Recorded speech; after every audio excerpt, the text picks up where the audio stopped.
Hello, this is the G-Man of EAP because my opinion is just that interesting. Now it's time to talk more about Spider-Man.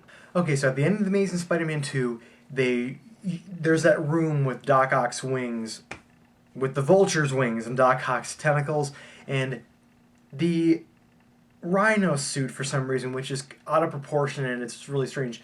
But the whole reason that special projects existed was it was stuff that Norman Osborn was supposedly working on to try to keep him alive. I don't know how tentacles and a giant rhino robot suit would keep you alive. There's a ton of little Easter eggs in The Amazing Spider-Man. Well, one obvious one is Felicia, played by Felicity Jones, who she's Black Cat.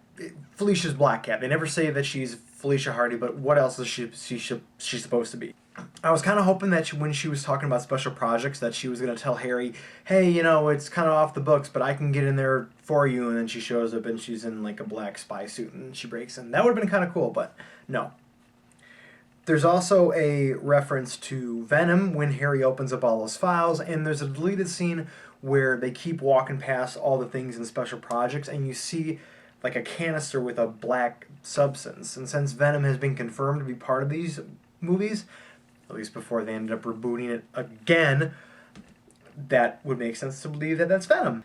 But I don't like the idea that every single villain was going to come directly from Oscorp. Working for Oscorp, that's one thing, because that's kind of how they tied everything together in the Ultimate books.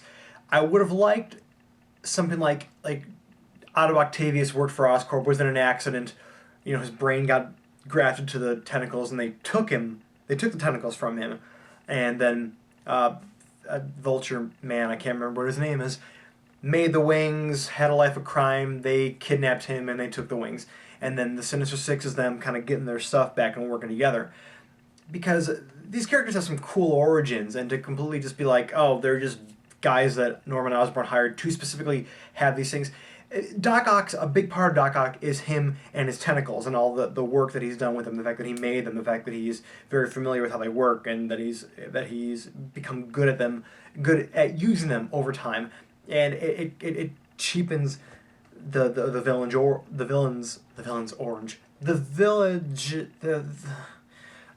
It cheapens the villain's origin stories. So I guess originally the next movie was going to be either, I don't know, Venom spinoff, where he was kind of going to be a kind of like an anti-hero kind of character, maybe possibly Agent Venom, which would have been so cool. And then there was going to be the Sinister Six movie, directed by the guy who directed and or produced, I can't remember, Cabin in the Woods. Super cool. Why, though? Why not just Spider-Man 3? It would have been nice to not waste Shailene Woodley, who I was super, super excited to see as Mary Jane, because I love Shailene Woodley. Naturally, they cut her out of Spider-Man 2 because it would have been kind of awkward to have a romantic interest in the same movie where your girlfriend died. But this series is a mess because of the editing. And there is a huge call from fans to have Mark Webb release a director's cut of both films and put all the pivotal scenes back in that they took out for some reason. We now know that that's never going to happen.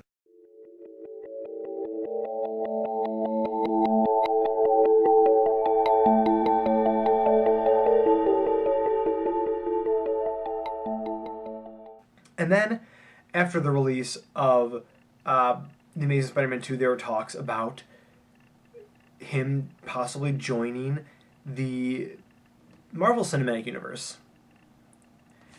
And I would have been okay if he never would have joined the Marvel Cinematic Universe, because I guess Mark Webb's original vision was to have Spider-Man have his own universe, his own cinematic universe. That's why they could have the Venom movie and the Sinister Six movie, because Spider-Man, like Batman, his villains and everything in his universe are so strong that they don't need to be part of a bigger universe. It also is kind of awkward when Spider-Man is trying to fight things like, Electro and the Avengers don't show up. But what I wanted them to do was have him come in like they're going to do now in Civil War, and just be, he was dealing with other things before the rise of the superhero, so he was technically on his own, and that way he can maybe be a little older, maybe he's a college professor at this point. And it was really cool. I was excited to see Andrew Garfield in the Marvel Cinematic Universe, you know, buddying up with Robert Downey Jr. That would have been so cool. But now we have word that for some reason Andrew Garfield was kicked off these movies, that he's not going to be Spider-Man anymore. And I don't know why exactly. I heard that he was either bad-mouthing the execs or he didn't show up to some event that they wanted him to. And it's really dumb. I even heard that he might have not wanted to be Spider-Man anymore, which I don't believe because he was so excited about being Spider-Man. The only way that this is okay is that a big part of what made these movies great was the relationship between Peter and Gwen. And since she's gone, you've lost a big part of those movies. So it lessens the blow of having to let go of Andrew Garfield, who I think is just perfectly cast for this role. But without Gwen, it does make it a little easier, but Andrew is still a very strong Peter. And I don't like the fact that we're rebooting it again. People who don't understand the reason why movies are rebooted and people who don't understand why Spider-Man isn't in the Avengers, this is going to be really confusing. And it's just kind of lame because I thought we had gotten to a point where we were almost off of origin stories. That's the great thing about superhero sequels, is that we're past origin stories and we can go into the really cool stuff where they're familiar with their powers and we're not just retreading old stuff and they don't have to be learning to ride a bike the whole time. But no, we're going back. We're doing it again. Again! It's the third time we've had a reboot in 15 years? No. No. Not cool. So I don't know what this does for the Sinister Six movie. I don't know what this does for the Venom movie. I hope it doesn't cancel them. I really hope. And I hope I hope some way that they manage to salvage this being a continuation of the storyline from The Amazing Spider-Man, even if they get a new guy, because they did that with Mark Ruffalo when originally Ed Norton was playing Hulk. The last rumor thing I want to address is the idea that Miles Morales might be the Peter Parker. Wow, that Miles Morales might be the Spider-Man that we see in the Marvel Cinematic Universe. Now, I was really apprehensive about the whole Miles Morales thing originally in the Ultimate Comics because I'm thinking Spider-Man is Peter Parker. Peter Parker is Spider-Man. It's not like a Green Lantern thing where it's a torch that can be handed. Peter Parker is instrumental in the Spider-Man character. But I love it. I love the new Spider-Man comics. I think Brian Michael Bendis is a great writer. And I like Miles Morales' character. I don't like that he's so young. But I really like his character because he's a good fit for Spider-Man with his quibs and everything. And he doesn't feel exactly like Peter Parker, which is pretty cool.